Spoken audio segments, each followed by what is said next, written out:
Hello everyone.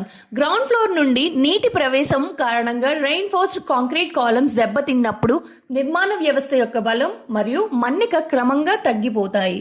తేమ ప్రవేశం reinforcement corrosion ను వేగవంతం చేస్తుంది, కాంక్రీట్ డెలిమినేషన్ కు దారి తీస్తుంది మరియు లోడ్ క్యారింగ్ సామర్థ్యాన్ని దెబ్బతీస్తుంది.